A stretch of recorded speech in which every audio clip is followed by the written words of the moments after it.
No matter how insignificant our natural innate talents may appear, if those things are actually used under the direction of God, they have the actual power to change the flow of human history in the here and now and forever.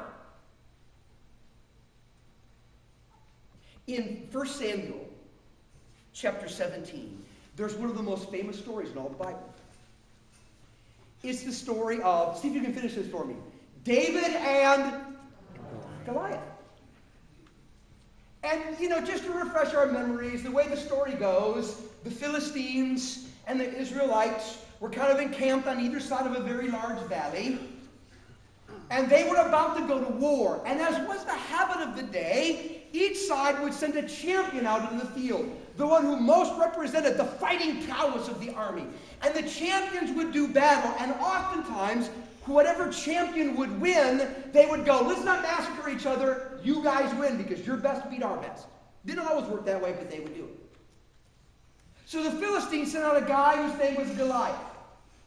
I mean, the guy was like over 9 feet tall. Today he would be an NBA superstar. He's like 9 foot tall. The spear he threw was like a beam he would fill a house on. The guy was an unbelievable physical specimen. And the Israelite champion was nobody. They couldn't get anybody to go out and fight him. I wonder why. And so every day Goliath would come out and, who are you going to send out? And the Israelites are going, volunteers? Oh, nobody. Okay, not today. Well, what happens is this little, probably teenage boy, whose name was David, wasn't even part of the army. He was at home taking care of sheep. He shows up to bring supplies to his brothers that are part of the army. And he happens to hear Goliath going after it. And he runs up to the king, whose name was Saul, and he said, hey, Saul, I don't see anybody else volunteering. I'll go. Saul's like, dude, you're a boy. That's a giant. He will eat you. You can't do this. And David's like, oh, wait a minute. It just so happens that when I was watching the sheep, I fought off and killed the lion, and I fought off and killed the bear. I know how to do this combat thing. Just let me at it. And Saul's like, okay, fine. You go ahead and go. Now remember, at that point, he may have been risking the entire battle. Send the teenage kid out. So Saul goes, okay, now we got a lot riding on this. I can't believe it's riding on you. But we got a lot riding on this, so here's what we're going to do. We're going to take, here's some armor, here's a really, really good sword. Okay, now at least you're equipped to be able to go out and fight this giant. And David puts it all on, and he starts moving around and going, I can't fight in this. It's uncomfortable. It's not me. He takes it all off. He walks to this little brook.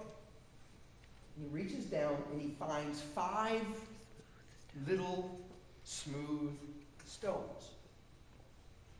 And he goes, I'm going to just take these stones and I have this sling that I'm actually pretty good at. And I'll just take my slingshot and I'll go after the giant. And Saul's like, whatever you say, David, go for it. So David takes his 5 little rocks, a slingshot, heads out into the open field, and Goliath sees this little boy coming, and he gets ticked off. This is all you've got? Serious? This is it? He goes, before this day is over, I'm going to feed your flesh to the birds. And David looks at him and basically says, I'm paraphrasing, he goes, no, sorry, other way around, because you're coming at me with swords and spears. I'm coming at you in the name of the Lord our God. And I might only have 5 little rocks, but I can throw them really well. And when I throw these rocks under the direction of God, I think he's going to do something spectacular, and you're the one going to get eaten by the birds today. Matter of fact, I'm going to cut your head off with your own sword.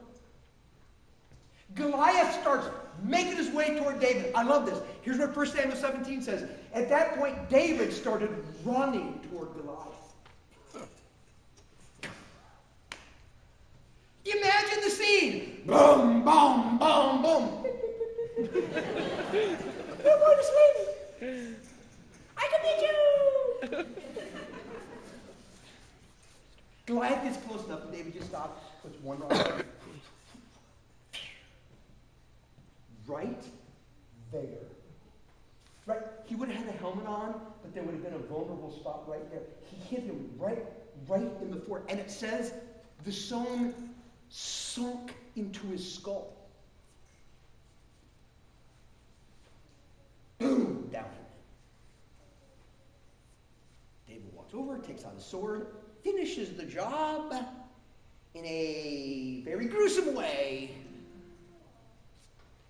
And all the Philistines see what happened, and they said, their little boy could beat our giant. We're out of here! Woo! And then all the armies of Israel, they got up and they chased them, and it was an incredible victory. Turned the tide of national history in that little battle. Now, you know what? Those rocks look pretty insignificant, don't they? How are you going to change history with a little smooth stone? Watch this. Because David says, I can do this really well. I'm going to take what I can do really, really well, and under the direction of God, I believe we can change the flow of history, and that is exactly what happened. And my friends, that's exactly what happens with your strengths, with your talents.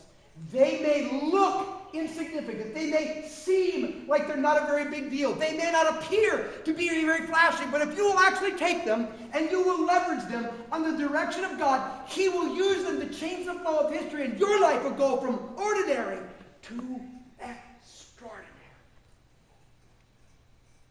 That's why it's worth finding.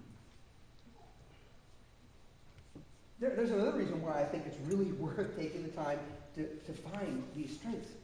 Because when we actually leverage our God-given talents in a righteous cause, we're finally content with our life. We finally go, yeah, this is what I was made for. This is it, finally.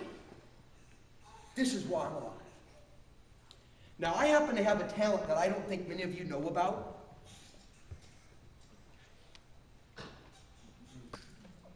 I know, I don't like to show off. But I'm pretty good with this thing. And I'm going to show you this morning. Because listen, I'm not about talk. I'm about action. I'm going to show you how good I am with this. Because what is this, by the way? It's not a trick question. Have you ever seen an instrument that look like this before? What is it? Guitar. Exactly. All right. Now, what I'm going to do is I'm going to use a guitar, and I'm going to promise you it is unlike anything you have ever seen before.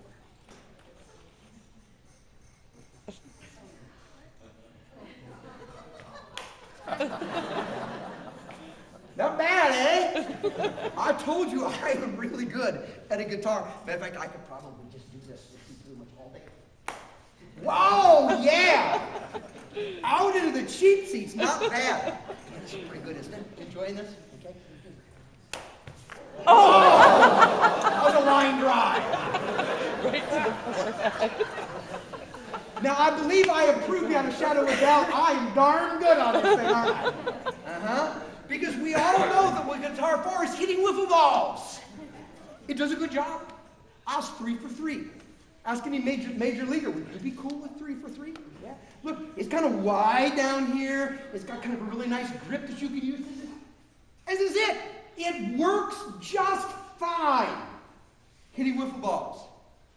And I am utterly content to hit wiffle balls with my wiffle ball bat called the guitar.